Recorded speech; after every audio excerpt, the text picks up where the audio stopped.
Opa, eu sei que você não aguenta mais ouvir. Eu pedi para você fazer o triplo C, curtir, comentar e compartilhar. Mas eu peço porque 4 entre cada 10 pessoas sequer estão inscritas no canal e a maioria não ativa as notificações e nem curte o vídeo, e isso prejudica o nosso algoritmo. Então ajuda a gente aí. Obrigadão. Vamos para o próximo assunto. Esse assunto é muito importante, gente. Ele é mais importante do que os demais. Embora eu estava falando de censura, que é uma coisa sem dúvida nenhuma importante, mas a arena na qual eu vou entrar agora é um pouco diferente. O Cláudio Dantas, famigerado Cláudio Dantas, coitado. Eu sempre disse que eu via méritos no Cláudio Dantas, eu falava isso, ele me sucedeu pouco depois nos Pingos nos Is, e eu gostava dos comentários dele, eu acho ele um jornalista embasado, é óbvio que a gente pensa diferente, eu já troquei, acho que algumas mensagens com ele, é óbvio que a gente pensa diferente, mas eu acho ele um jornalista inteligente, ele é acima da média, não dá para comparar um Cláudio Dantas com uma Mônica Bergamo. Ele publicou um artigo que eu considero um dos artigos mais cruciais que a gente teve publicados recentes no Brasil, uma reportagem que se chama Quem Financia o Lobby Anticristão no Brasil e Como Funcionam os Seus Grupos de Pressão. E a reportagem revelou uma rede, uma verdadeira rede de organizações e agência com a finalidade, com uma agenda financiada de combate aos valores cristãos. Basicamente uma agenda de deslegitimização, palavra difícil, né?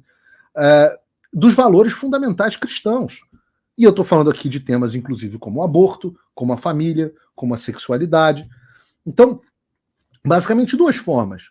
Rotulando a versão evangélica como fundamentalismo perigoso, e a gente tem visto isso cada vez mais, eram alguns dos debates que eu tinha com o energúmeno, era justamente esse. Eu acho que poucas pessoas tinham a coragem de citar na televisão versículos bíblicos, porque pareciam fundamentalistas cristãos, e quando eu digo, não tem nada mais fundamental do que versículos bíblicos, né?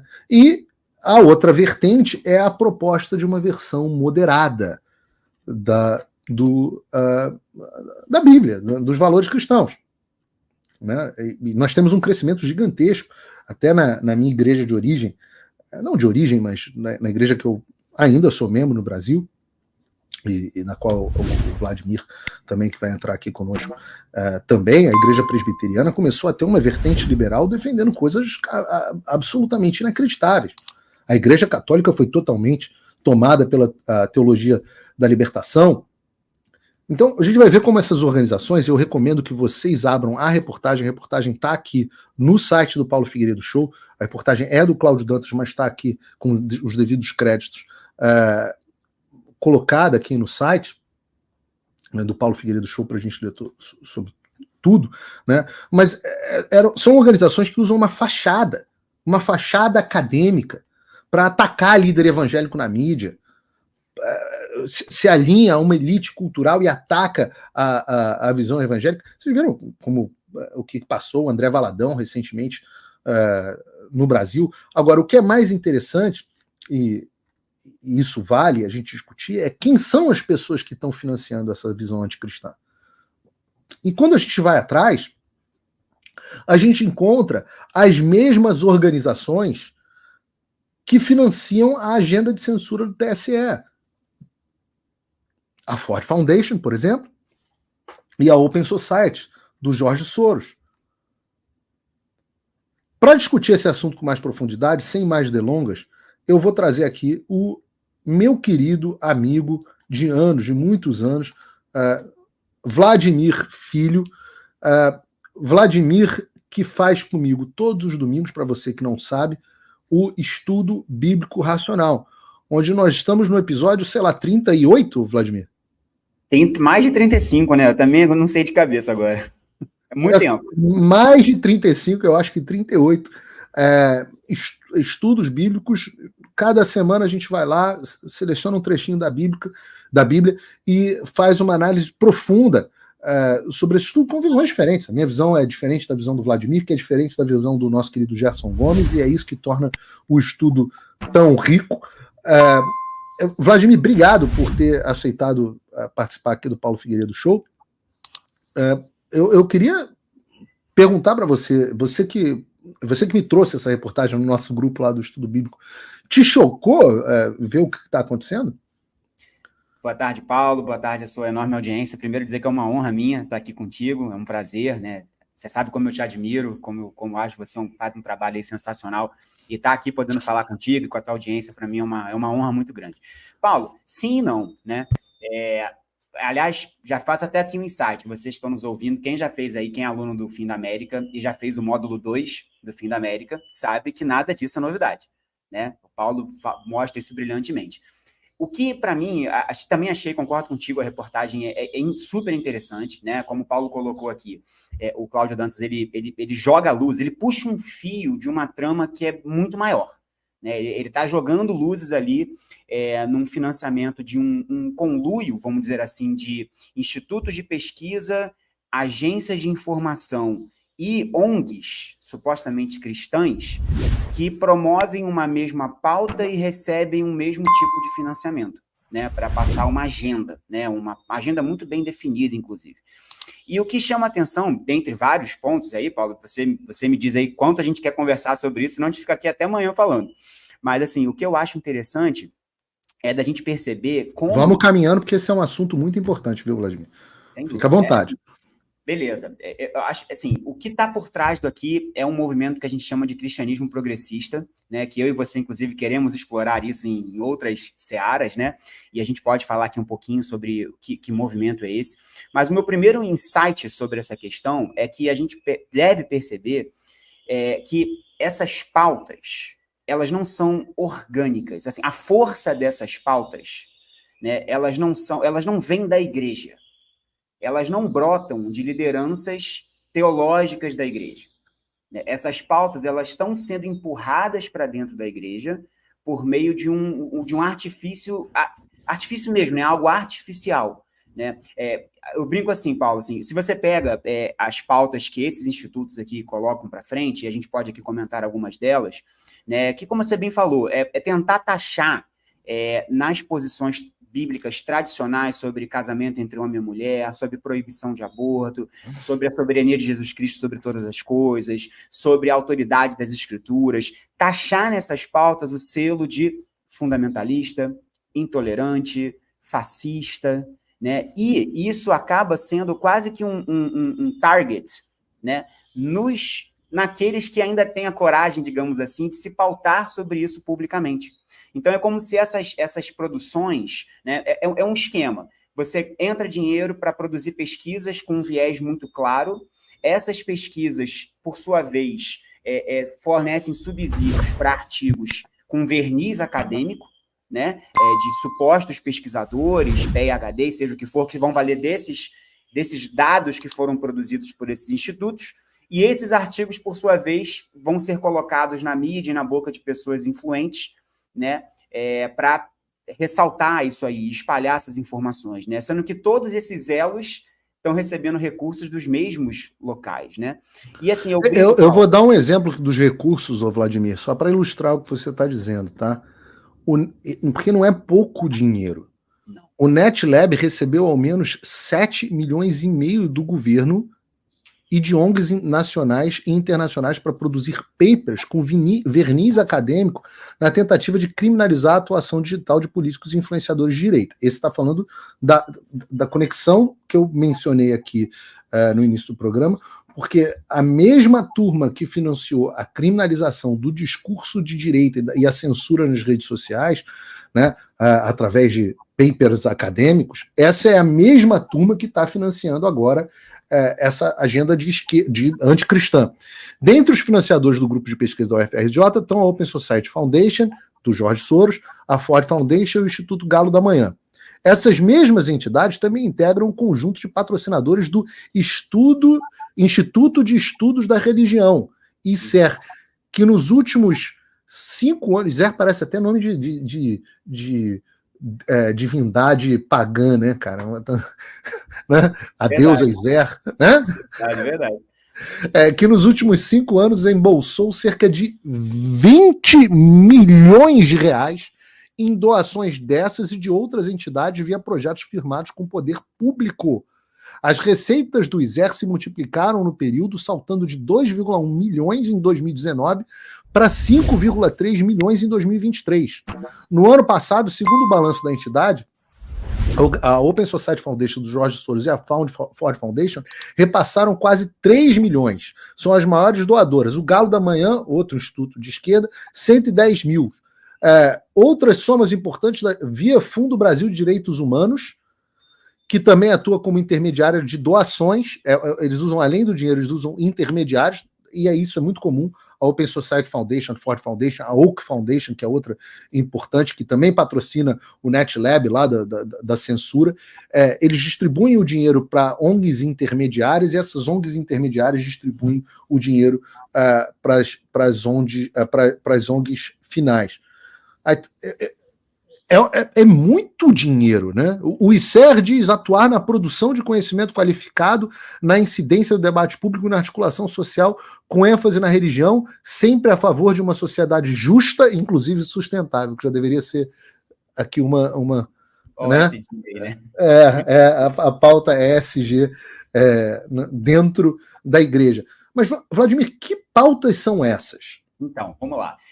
Por exemplo, né, eu abri aqui, eu tive cuidado de abrir o site dessa ISER e dar uma olhada nas publicações recentes deles, né? Então, se você pega as publicações recentes desse instituto, que, de novo, financiado pelo Soros e companhia, você vai ver artigos acadêmicos e papers como Religião, Democracia e Extrema-Direita, Direitos Sexuais Reprodutivos, Religião e Punição, Cristianismos e Narrativas Climáticas, catolicismos jurídicos antigênero, e vai tudo assim, né?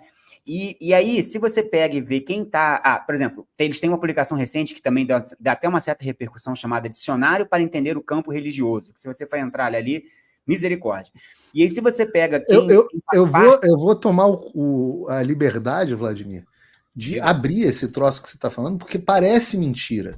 Então eu vou abrir. Cuidado na hora de abrir, porque isso é tóxico. Então...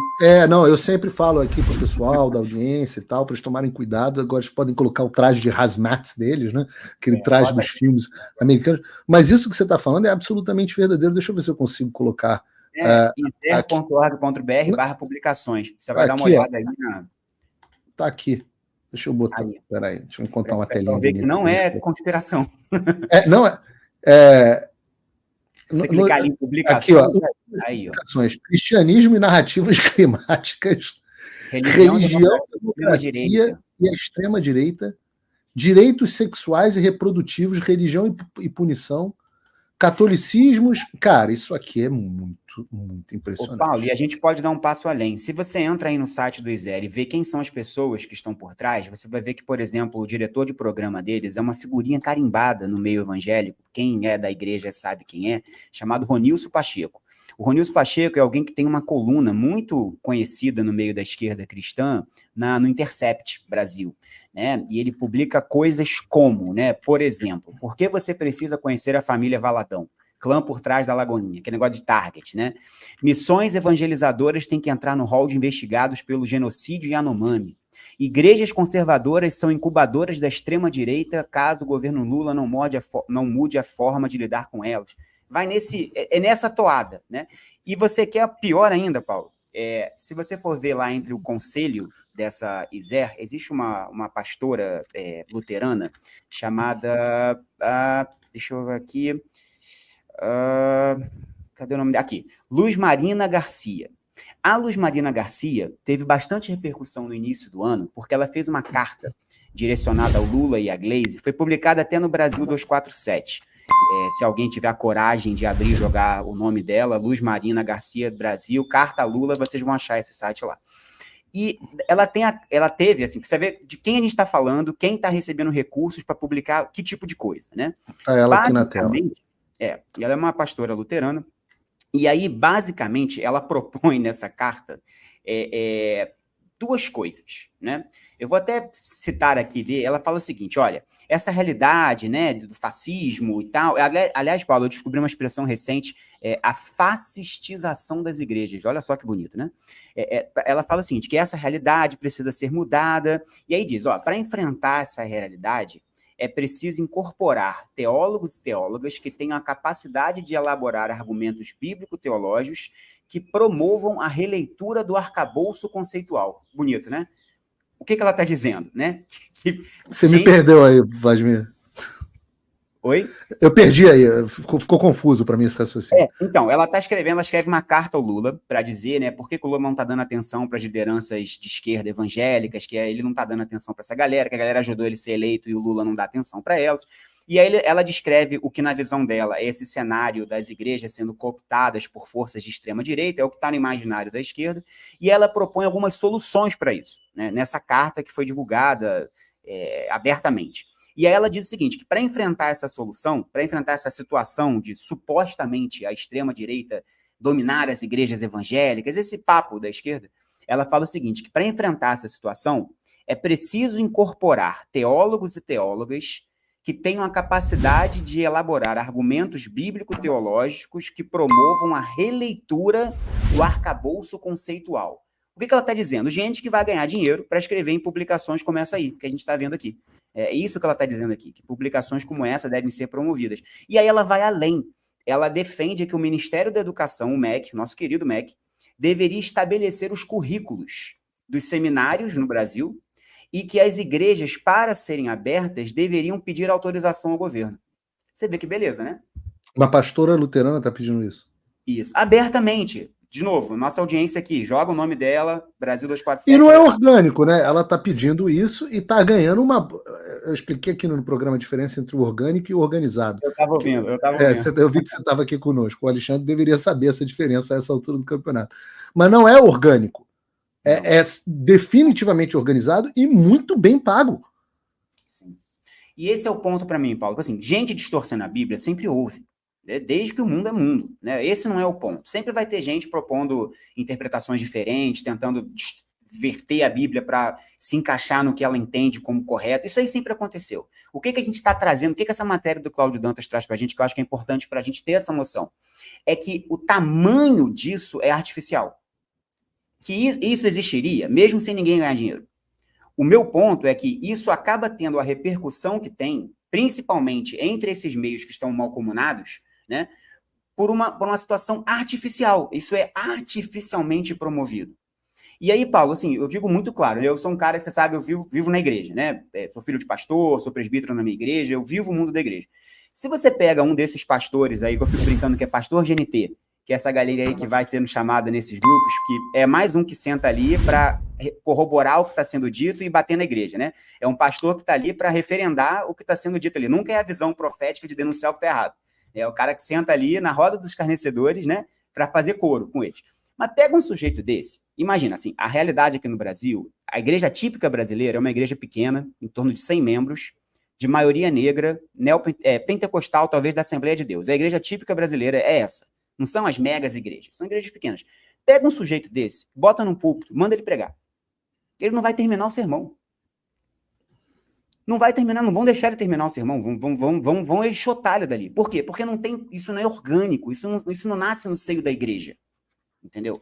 Mas, no entanto, acaba saindo na Folha de São Paulo, acaba indo para o GNT, acaba indo para... E muito bem financiado pelas mesmas... A coincidência de serem exatamente as mesmas pessoas que financiam o discurso de censura da direita no Brasil é muito impressionante, Vladimir. Sim. É muito impressionante, porque no final das contas você cria duas portas. Ou você tem o assassinato de reputação que sofreu o André Valadão, por exemplo, o linchamento público, né? E eu tenho certamente muitas divergências teológicas com o André, você sabe disso? Não é Temos, né? Não somos da mesma linha, embora eu congregue lá com ele na Lagoinha, aqui em Orlando, com a maior alegria. Fui no evento anual deles aqui no ano passado, e se fui convidado esse ano vou de novo e tal. Mas já fiz palestra lá, etc. Divergência, convivemos muito bem. Mas ou você tem a porta do assassinato de reputação que ele sofreu, do linchamento público, ou você tem a porta da Folha de São Paulo te chamando, do GNT, da Globo, do Lula te recebendo, e de uma quantidade colossal de grana nas suas costas. Sim. Né? De uma quantidade colossal de grana nas suas costas. Ô, Paulo, então, são duas portas. É o chicote e a cenoura, é o carrot e o stick, né? É a porta estreita ou o caminho largo. Opa, eu sei que você não aguenta mais ouvir, eu pedi para você fazer o triplo C, curtir, comentar e compartilhar, mas eu peço porque 4 entre cada 10 pessoas sequer estão inscritas no canal e a maioria não ativa as notificações e nem curte o vídeo, e isso prejudica o nosso algoritmo. Então ajuda a gente aí. Obrigadão.